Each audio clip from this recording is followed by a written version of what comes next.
Hello, everyone. Welcome to We Love Soaps TV. I'm Roger Newcomb. I'm Damon L. Jacobs. I'm so excited. I am just enjoying this interview so much with writer Tom Casiello. You know, in part one, he shared with us some of the struggles and heartaches of starting on Another World right before the show was canceled after 35 years. But as you'll find out in this part, some of the sadness about that was matched by some of the triumphs that he experienced As the World Turns. You know, I actually attended the 2001 and 2002 Emmys, and I think it was 2001. I actually got to hold one of the writers' Emmys from that year at the after party, which I sort of snuck into. Weren't you Helen Wagner's date at one of those? Oh, no, that was a different part. Okay, that story's going to come another time. Right, here's For now, part two. So then how did that job lead you to so the we next went off job? the air, which was wild and tragic and I mean, just bizarre. I've told the story before. The 35th anniversary book came out the week we were canceled. I remember. And we all got copies of it because we worked there. And it became a yearbook. And it suddenly became your last month before graduation. Everybody was running around asking everybody else to sign their books. Wow. You know, we had actors coming up to me, the intern, and being like, will you sign my book? Do you still have yours? I still have mine. I actually have never really sat down and read it. I'm going to be honest. I have two books actually. I have a real one that I bought that has not signed. Then I have the signed one. I've never read the signed one. It was really sad for me, and I mean, one day I will open it up and I will read what everybody wrote. But it's so for a while it's sitting on a bookshelf, and I can't open it. So it really was like graduation. We went out every night. Was crying every day. We had, I think, 4 weeks between when it was announced or maybe 5 weeks between when it was announced and when we stopped production. So that was the end. That was in May we stopped production. Wow. So the writers only had 4 weeks to summarize 35 years of history. No. The writers, we had 4 weeks of production left. The writers had already written up to 4 episodes before the last episode. I see. We only had 4 episodes from what it was 4 or 5 from what we had written. Oh. I don't remember the exact number. Wow. You know, as horrible as I feel about the cancellations in recent years, at least it seems like the writers have had some time to close things up. Not all have chosen to do it, but some have. Yeah. So then, As the World Turns took on a new life. Once Another World left, they took over that studio that you described. Well, not that happened a year later. Oh, okay. That happened a year later. It wasn't right away. No. Chris Goutman had gotten hired. Chris and Leah Lehman had gotten hired. Gene got hired at All My Children, and Chris and Leah got hired at As the World Turns. And they brought over a bunch of the department heads with them from Another Worlds. And then in August, this is a really wild, the universe is speaking to you story, because I actually didn't... August of 99? 99, yes.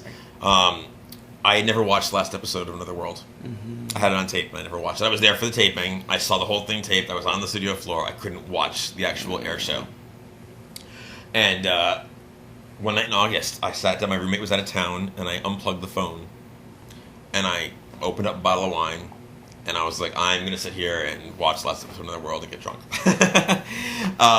So I did, and it was 10 o'clock at night. And when it was over, and I'm crying, I was like, oh my God. Now, then I was thinking to myself, it's been 3 months since you interned there. You got to go back to school now, next month. This might be it. That might have been your one and only shot at daytime, and you need to accept that. And I went into my bedroom, and there were 12 instant messages from Leah on my computer screen. Leah Lehman. I'm trying to call your house. Why aren't you answering your phone? Do you want to be the writer's assistant As the World Turns? I'm drunk and crying! I know. And it was it was such a crazy roller coaster. My hand to God that really happened, because it was so random that it all happened that night. And so I was it was now 11 o'clock, and I called Leah, and I said, what's going on? And she said, our writers, Lorraine had gotten hired at Days. And it was taking the writer's assistant with her. Wow. And they needed a writer's assistant, and the writer's assistant from Another World, who I worked for, had moved back home to Texas. Wow. And I remember Lorraine's stint on Days lasted all of 4 hours. Oh, yeah. I think it was she wrote 2 weeks worth of... Yeah, she wrote 2 weeks of breakdowns, that was it. Yeah. So they said, can you start, next week? Start doing what? Writer's assistant, which was... I was the writer's assistant, which meant that... it was a lot more of... it was most of the same stuff I did as a writer's intern, but I was responsible for getting the outlines out, getting the scripts out, putting the revisions in that the network wanted, I was responsible for taking notes during long story meetings, for compiling packages to send to the network of long story pitches. Now, World Turns was one of the soaps that was on in your house when you were growing up, right? Yeah. So you were familiar with a lot of the history. You're familiar with a lot of the characters. Bob, Lisa, Barbara. Absolutely. Yeah. Absolutely. I mean, did that make your job easier? It didn't. It didn't. It made it easier. It made it easier for me to... Another World, I had to bite my tongue a lot because they would make decisions about storyline, like killing Josie's baby for one, that I would, as a fan, say, that's so awful. Why would you do that? Nobody wants to watch that in the afternoon, but I'm a 23-year-old kid, and if I want to hold on to my job, I can't say that to Mickey Dwyer-Dobbin or, Leah Lehman. I'm the intern, and you can't just open your mouth in the meeting and say, this is wrong, you can't do this. And yet you were so correct. In retrospect. Yeah, but it's, they're the head writers. That's not my place. Okay. I mean, it's not. You'll lose your job instantly and you'll never work again. I mean, that's the way it is. So World Turns I knew really well because it was on in my house, but I didn't. There were less characters I was as emotionally attached to, so I didn't have this constant inner struggle in myself every day to tell them what you're doing is so right or so wrong, or you know what I mean. Like, it was much easier for me at World Turns for that first year, especially because I really wanted to go back and watch a lot of tapes because it was on in my house, but I missed a lot of. There were things I remembered about World Turns, but I really wanted to go back and watch old tapes and really fall in love with it. Because Another World was gone, and I was like, I need to find my home here. This is going to be my home from now on. So I remember, going to the archives and watching so many hours of World Turns. But there wasn't that lifelong connection. When you say archives, do you mean at the studio? Yeah. And they still exist? I don't know where they are now. I have no idea where. But at least in 99, 2000, they were still there. Do you remember? Yeah, I didn't go all the way back. I mean, we had some stuff. There was some stuff from early on, the first 20 years, but most so some episodes still exist somewhere. Of the 50s and 60s. But that's why, in the montages, they're only still shots because it was so hard to find the footage. Interesting. There's only a few scenes left, but this was mostly Marl and Tara stuff that I went back and rewatched. Wow. And that first year, it was much easier for me to be more forgiving of things that I might not necessarily have agreed with.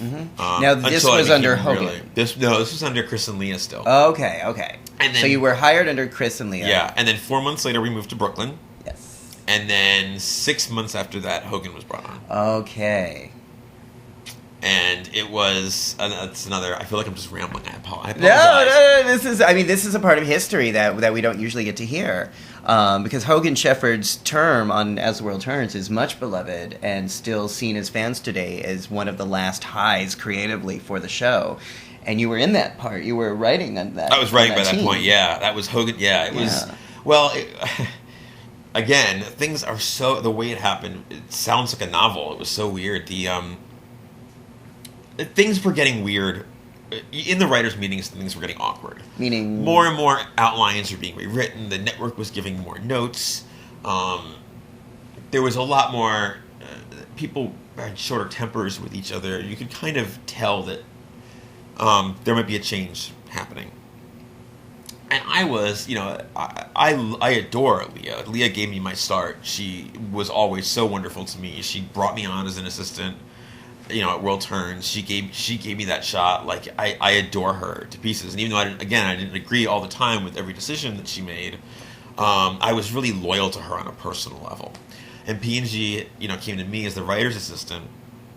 To keep a lot of secrets when you're the writer's assistant, because you kind of hear it from the writers, then you hear it from production, and then you hear it from the network, and you kind of have to keep your mouth shut about everything.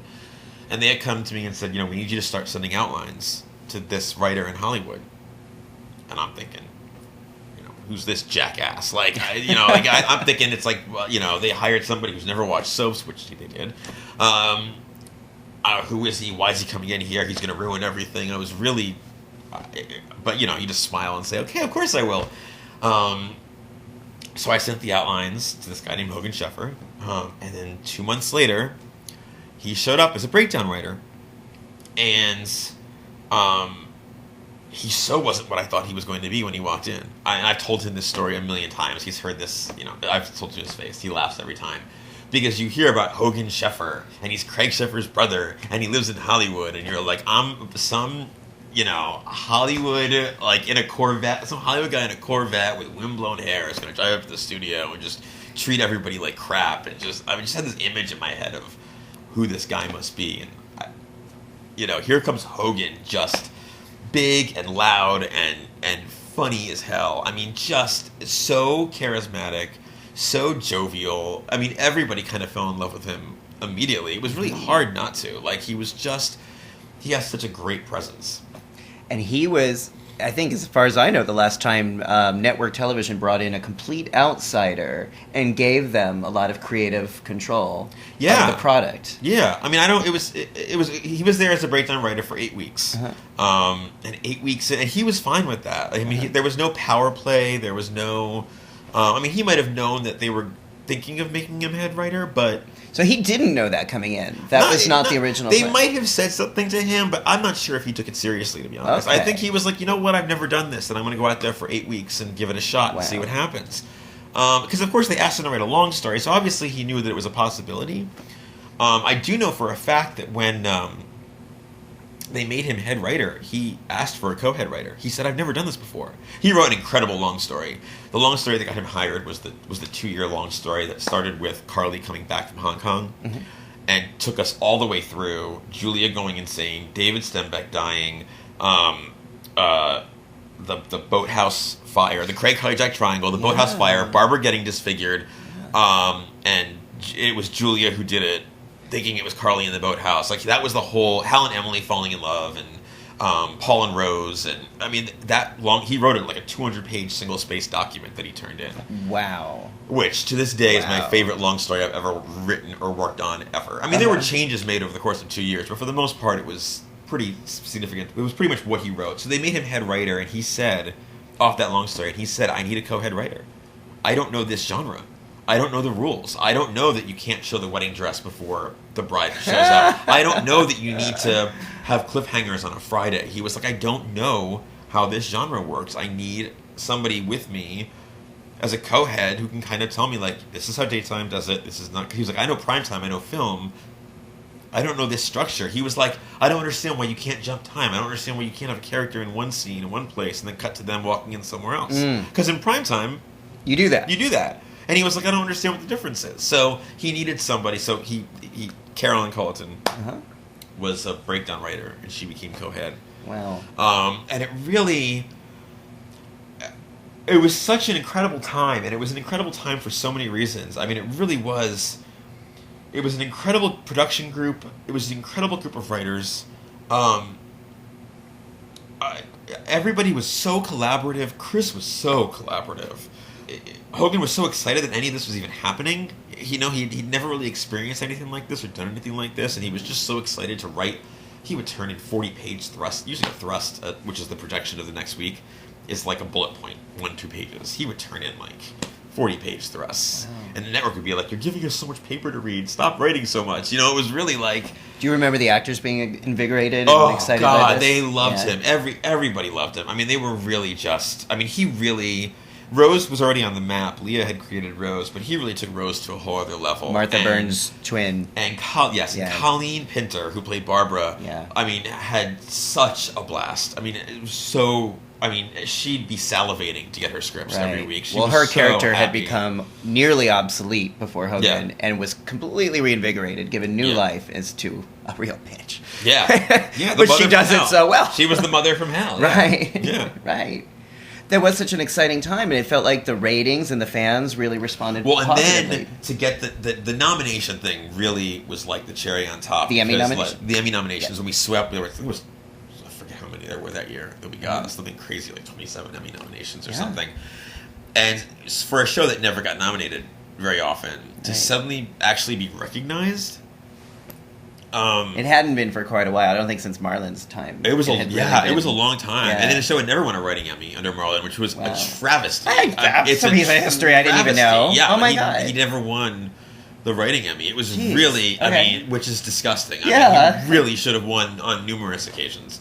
But But yeah, he. I remember being I was with two of our producers at the announcements, and when they announced all the nominations, and we're frantically scrubbing them, we're on the cell phone with the studio. We were in the town car going back to the Brooklyn studio, and the producer, I'm gonna cry. The producer Vivian turned to us in the car, me and Jessica, the other producer, and we kind of put together all the ballots, put everyone's tapes together. We were really involved in the Emmy process.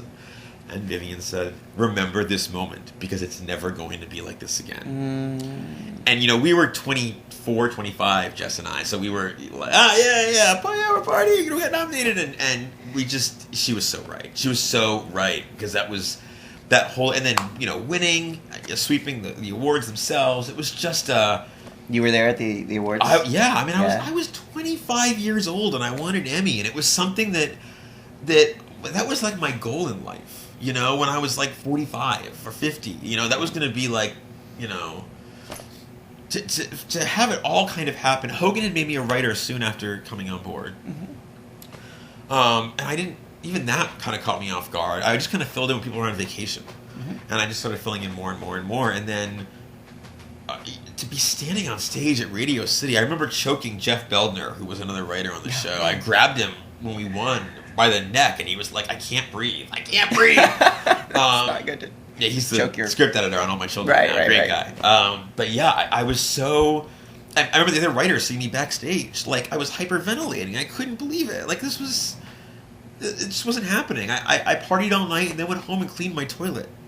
Because I had to feel like normal. Like, it was just so... I'm going to use that as a quote. Use it as a quote.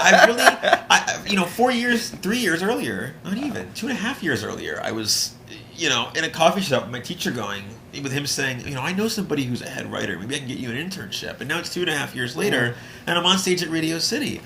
And it completely bugged me out. Like, it really, I keep expecting somebody to show up and, like, take it back. Wow. That is such a wonderful time. It's such a great experience. After a few years, it seemed semi-evident on screen that some of the creative gusto that he initially had was starting to peter out a little bit. Yeah. I left before that. I left right before that. My last episode was Hal and Emily's wedding. And it was starting then. I'm not so sure if... I think a little bit of it was burnout. I know the network kept saying to Hogan, you don't need to write so much. And I think that's kind of true. I feel like maybe, he did write so much physically type so much that he was just burning through story. And I think there were issues with Chris, with the collaborative process. Chris wanted more of a control over the show than he had before. Chris had a lot of control over the show before, but it was much more collaborative. When I worked under Chris, there was, he would take all the production staff to dinner once a month. He'd talk to us about the show, talk to us about, what our thoughts were. Even the interns or the production coordinators, just to kind of, you guys are the young watchers. What do you think about what we're doing? And that he pulled back on a lot of that. He pulled back on a lot of, for whatever reason. I don't know. I'm not, privy to that. But he wasn't really asking for our opinions anymore. He was just kind of saying, this is how we're doing things. Hogan was starting to burn out a little bit. I had been there for 2 years and I'd never been fully upgraded to a writer. I was working as a writer's assistant too, on top of writing episodes. And so after 2 years, I went to Chris and I said, I don't know how much longer I keep doing both jobs, and I really feel like I deserve a full contract. I've been doing it for 2 years now. And he said, it's not going to happen. He said, Procter & Gamble still sees you as the guy who served them lunch in another world. Because I was still working for the same people from Procter & Gamble. He said, they're always going to see you as the kid. They're not entirely sure you earned this. Now, this is after years of showing your service on As the World Turns and doing a kick-ass job on Another World. Yeah. And by this point, you had been working consistently in the industry for 3 years? Yeah, 4 years? 3 years. And they still saw you who knows? That was what Chris said to me. I have no idea what really was going on. What was it like for you to hear that? It hurt, but I was really glad that Chris was honest with me. He said to me, what he said was, you really need to get a job as a writer in another show. So as a writer. And then they'll see you as a writer, and you'll come back as a writer. And I'll admit, not every one of my outlines was great. I mean, I still was a kid, and there was definitely, like, you know, I wasn't writing Emmy award-winning episodes, you know, every week. It was, I mean, there were definitely, I stumbled on a few episodes, and you know, I wrote a few things that I thought were really good, and, you know, the network had no interest in watching. Like? I remember specifically that I opened a show. I forget what was going on. Holden and Lily were not around for some reason. And I don't remember. I don't know if this is when Lily was on the island, or I don't remember. But and I opened a show on Emma and little Luke. Mm-hmm. And Emma kind of watching when he was like 8. And kind of, you know, explaining to him why his mom and dad aren't home. And the note I got was, why are you opening a show on Emma and Luke? We don't want to see Emma and Luke. So you were trying to incorporate a multi-generational story that would have kind of deepened the emotional impact of the absence of 2 actors at that moment, and they sort of poo-pooed it. Yeah, I mean, yeah. Again, just saying, this is kind of where... I know that was sort of, As the World Turns, got away from doing that kind of thing, but I think that certainly was some of the magical kind of scenes, sort of mellow, just character-deepening scenes that made the show so special. Yeah, I mean, and to be fair, they really want those scenes. They really want those scenes that deepen the emotional level, just not with anybody over 50 and anybody under 10. Yeah, was kind of the, you know. Yeah. All right. So it was just the way they were trying. Well, they were trying to, and I totally understand this. At the time, in 2001, 2002, World Turns was still considered to be the old show, and I completely understood this. They were really, and then basically even before we came on, even before Christopher Hogan came on, when they brought on Maura originally, when they brought Michael Park on, they were really trying to bring on people in their late 20s, early 30s. To kind of build up that part of the cast, because that part of the cast really didn't exist on World Turns in the late 90s. They didn't really have a very big late 20s, early 30s. Because they fired all the people who Marlon had celebrated. Right. So they were really trying to find... and I totally understood that they... Because As the World Turns did need to make those changes in their canvas. I just think they went too far with it. They didn't know when to stop and be like, okay, we've got this great cast in their 20s and 30s. Now let's bring everybody into it. Right. So the feedback was, directly or indirectly, kid, you're not going to make it here. Yeah. Go out and get yourself a serious job somewhere else because you're not going to make it higher. And it was, we love you and we'll miss you. I mean, it was very supportive. We love you, we'll miss you. If you need to go on job interviews, you can tell us while you're here. Which is exactly what I did. Okay. For 6 months, I wrote spec scripts while I worked there. Uh-huh. And when I had an interview with somebody, I would let, you know, the producer know, and I would go interview. And I have to say, it was a really... At that time, you know, we were all really tight in the production staff. We were all really tight. And a few of them were leaving for various reasons. Some of the writers that I really loved and admired and respected were let go.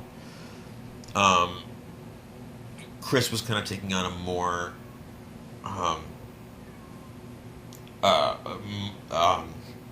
much more creative control of the show.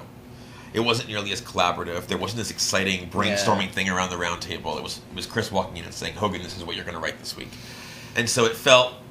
in the time period when Chris had that conversation with me and said, we think you should go, to the time when I finally did leave, it got progressively easier for me to let it go. Wow. Because I was like, okay, you know what? Maybe it is time for me to move on. Wow, that was fascinating. That was so touching. And who hasn't been in a similar position in a job that they've loved so much? I know I have. So stay tuned for part 3, where Tom's going to tell us what happened next on his soap journey at One Life to Live.